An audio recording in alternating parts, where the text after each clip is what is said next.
On today's solo Sunday news, Andrade is gone from WWE.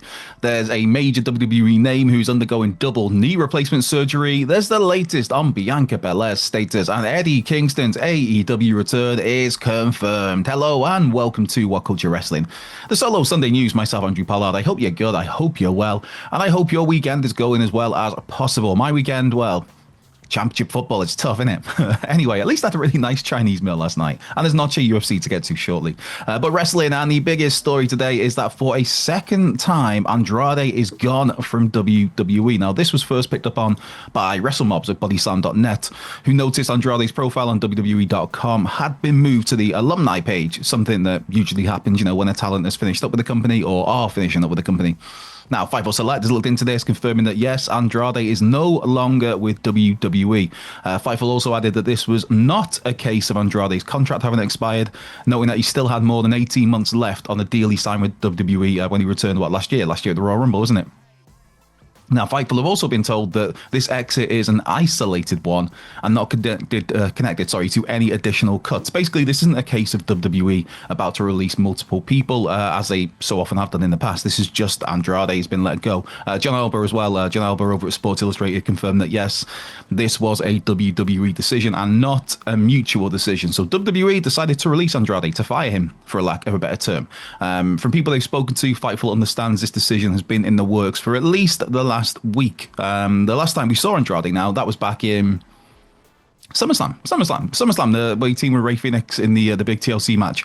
Though Fightful reports that there was at one point a plan for Andrade and Phoenix to face the Wyatt Six at Clash in Paris last month, though that obviously did not happen. That spot went to the Street Profits instead.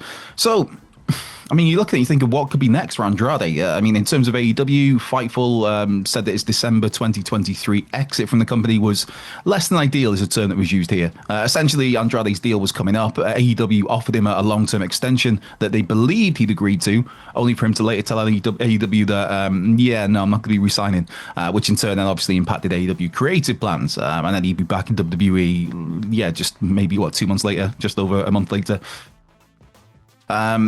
Yeah, it's an interesting one, this, man. I don't know what to make of it all. I mean, one AEW source as well told Fightful that no bridge is truly burned in AEW, so that means a return isn't impossible. You're telling me there's a chance? I mean, Tony Khan is clearly a fan of the guy, and so he should be. For Andrade, he's a phenomenal in-ring worker. It's just, I don't know, it's just so frustrating that nothing better has been done with him for, years, to be honest. I mean, yes, there's been some great matches.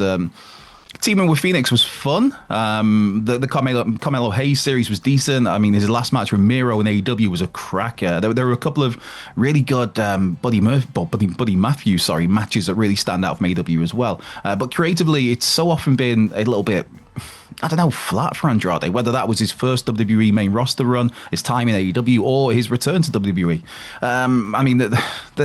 Whether there's more to this, we'll have to wait and see how things develop and what further story nuances come out of this in the coming days. Because right now, there's no word on why WWE decided to get rid of Andrade, just that it absolutely was a company decision. You also have to think, away from WWE and AEW, companies like TNA and AAA may now likely be off the table, given their working relationship with WWE. Though who knows with that? And obviously, there's plenty of other places to work. But yeah, man, it's always, I don't know, it always sucks. It's always a shame when you see someone lose a job, especially when they're so damn good at so much of that job. I mean, best of luck to Andrade on whatever is next, because seriously, to me, that guy is easily in the top 10 in-ring workers on the planet on his day. And speaking of fantastic in-ring workers on their day, as much as it pains me to say it, but changing gears to Shawn Michaels. Hey man, the chip is still on my shoulder from from childhood, all these years later, because I'm a petty little so-and-so at times. It's still real to me, brother. Oh, I love the Rockers, man. And then Shawn ruined that. The Bulldog finally got a singles title, the Intercontinental title, at SummerSlam 92, an all-timer. Yeah, Shawn beats him for it. Marty Jannetty makes his triumphant return, beats Shawn for that title. Yeah, loses it back a couple of weeks later. Brett, as world champ, gets screwed at WrestleMania 12. Gorilla Monsoon, BS. Who does sudden death in a 60-minute match? It's a 60-minute match, man. He went 60 minutes, did not get beat. And then there's, the politics, screw the Bulldog in front of his terminally ill sister for the European title at one night only. And then, I'm not going to mention Montreal, but hey, we're all good. even despite all of that old beef towards Sean, yes, the guy, he was kind of good, wasn't he? Plus, you realise that Marty was a bit of a mess, man. God love you, Marty. And Davey, yeah, Davey was suspended and fired not long after winning the IC title. But anyways, Shawn Michaels, the story here is that the Heartbreak Kid lays down for absolutely nobody. But no, the Heartbreak Kid is set to undergo double knee replacement. Now, Shawn revealed this during an appearance on the Nightcap podcast. I basically went through a litany of injuries and surgeries he's had over the years, saying he's had his back fused, his shoulder's been replaced, and he's got 2 knees he's getting replaced in a month or so, which is it's a pretty major deal. Especially to have both done at the same time. I mean, I've bizarrely, luckily, become pals with a former football player over the years. For Wrexham fans, like a certain Gary Bennett, who scored a boatload of goals for my beloved Wrexham, and he had 1 knee replacement last year, and it was grim, man. So much that can go wrong with knee replacements. Such a long recovery time too, and there's the chance of having to have further work done down the line. So to have double knee replacements, I mean, yeah, that's pretty hefty, man. As Shawn said, he'll be having that procedure, or procedures, I guess, done in the next month or so. So it remains to be seen how that will impact his day-to-day role in NXT for the next little while. I mean, there will be a spell where HBK will obviously have to rest up, though. I don't know, man. I guess these days you can always still do so much of your work remotely from the comfort of your own home. Anyway, best of luck to Shawn Michaels on those replacements and his road to recovery, even if the beef still lingers, man. Anyway, sticking with injuries of sorts, though in the case of Shawn Michaels, it's more a case of wear and tear from throughout, decades of being in the ring. But there's a little bit of an update on Bianca Belair's status right now. Of course, Bianca has not wrestled since WrestleMania 41, where she, Rhea Ripley, and Io Sky just absolutely killed it, man. Stole the show. The match of the weekend for me. I think easily one of my matches of the year. But Bianca has not wrestled since then due to a broken finger suffered in that match. She has appeared in a couple of a couple of times on TV still. Most notably as well was a special referee in Jade Cargill versus Naomi. Was that Evolution? Yeah. But Bianca's not been seen since then, really, which is July.